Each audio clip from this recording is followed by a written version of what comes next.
Aujourd'hui, de plus en plus de créateurs tentent de faire de la mode éthique et bio. Un petit milieu dans lequel il est utile de se serrer les coudes.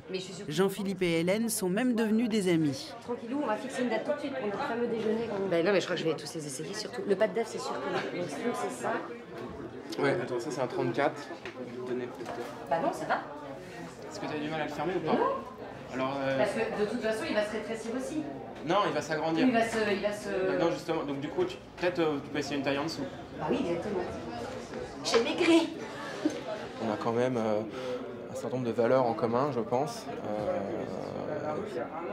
Des valeurs de solidarité, des valeurs d'échange, des valeurs de fraternité, des valeurs de durabilité aussi. Peut-être d'avoir une vision sur ce qui se passe dans le monde et comment il est aujourd'hui, et du coup, quelles ressources on peut utiliser en faisant le moins de mal possible, ou le plus de bien. Hélène est une intrépide, et son créneau à elle est pour le moins inattendu. Immeuble en travaux, boulevard périphérique, grand magasin.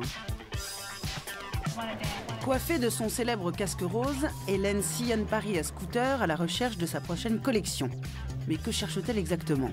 Des bâches publicitaires géantes, jusqu'à 800 kilos de plastique qui ne servent que quelques mois, sauf quand elles tombent sous la main d'une spécialiste du recyclage. Voilà, c'est ma matière première pour les sacs qu'on fabrique chez Bellama. Parce qu'en fait, le but, c'est donc de recycler des matériaux qui sont destinés à être jetés, mais qui sont très solides, qui ont un pouvoir de renaissance qui est assez fort. Et donc, on est des détecteurs de matières qui peuvent renaître. Et en l'occurrence, ça, c'en est une. Donc, malheureusement, la plupart du temps, elles sont brûlées et on a plusieurs dizaines de milliers de mètres carrés par an, rien qu'à Paris. Donc, il y a de quoi faire. Il va falloir récupérer les bâches avant de les nettoyer avec du savon bio, bien sûr. Tout est découpé à la main par la patronne. Un produit 100% made in France, petite pièce d'un puzzle publicitaire géant. Hélène vend environ 3000 sacs par an. En fait, donc là, je suis en train de découper un porte-document.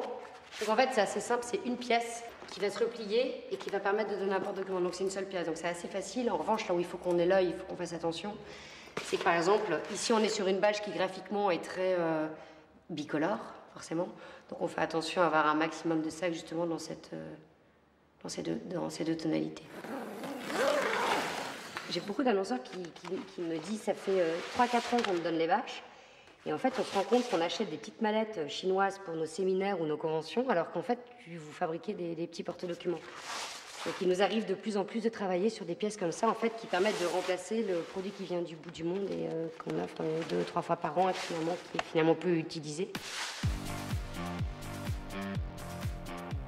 J'ai commencé à travailler sur le projet, je me suis rendu compte qu'en Inde, au Brésil, en Afrique, ça se fait depuis bien longtemps. Et en fait, c'est juste indécent de jeter une matière qui est extrêmement riche de propriétés qui leur permettent de gagner une nouvelle vie.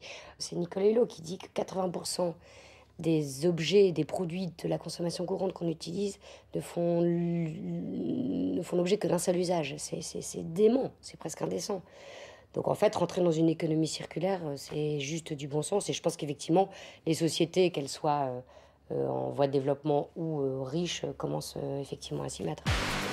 Notre société peut-elle adopter si facilement le réflexe du recyclage? Quand Hélène a repéré une bâche prometteuse, il lui faut contacter l'annonceur en question pour le convaincre de la lui céder gratuitement. Et si en général elle parvient facilement à convaincre ses interlocuteurs, aujourd'hui ce n'est pas gagné. On ne peut pas réutiliser nos visuels. Mais c'est justement là en fait que nous on intervient. C'est qu'en fait, moi, si vous voulez, je suis une ex de Cara, donc je travaillais avant justement dans l'affichage événementiel. Et l'idée, c'est que ça fait 5 ans que j'ai monté ma société. Et aujourd'hui, la moitié de notre business, c'est justement des annonceurs qui récupèrent, qui gardent leurs outils de communication et qui nous les confient pour qu'on les transforme en sacs ou autres d'ailleurs.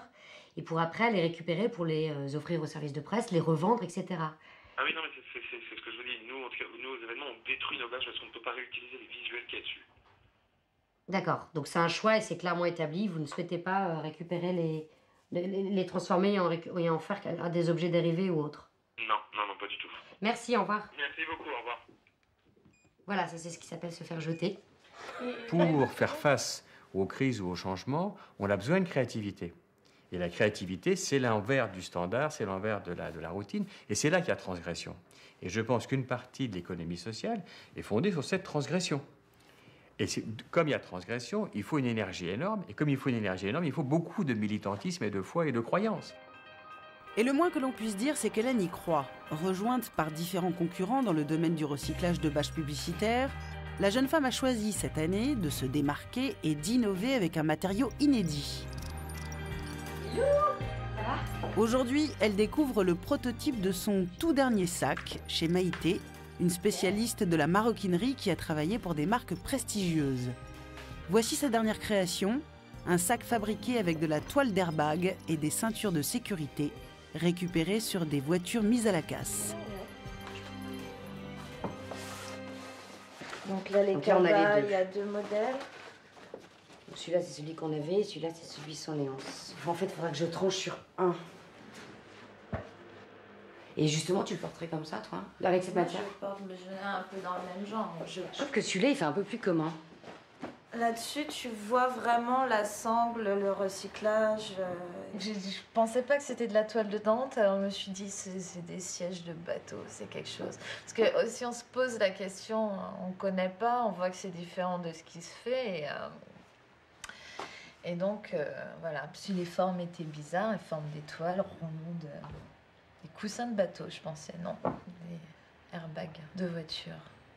Donc ça n'a pas marché quand j'ai voulu te faire croire que c'était des voiles de bateau, alors. Non. Les trucs ronds qui faisaient 40 cm. Des coussins de bateau, oui, mais... bon. En fait, il faut faire un mélange des deux. Ouais. Il faut que j'ai... Je pense que je vais partir sur celui-là, mais que je remonte ça pour pas que ça tombe. Il y aurait eu un moyen, sans doute, de faire fabriquer vos sacs pour moins cher. C'est quoi l'intérêt de le faire prototyper en France et faire en France? Bah, c'est qu'on se parle. On se voit, on discute, on le touche. J'ai ni l'envie ni les moyens d'aller en Chine toutes les semaines. C'est moins polluant de venir à vélo qu'en avion, si Maïté s'appelait Maïtong et habitait à Shanghai. On est au cœur de Paris, qui est quand même un endroit où on a une multitude de savoir-faire au niveau de la mode, du design, de la déco. Pourquoi aller au bout du monde? C'est vraiment...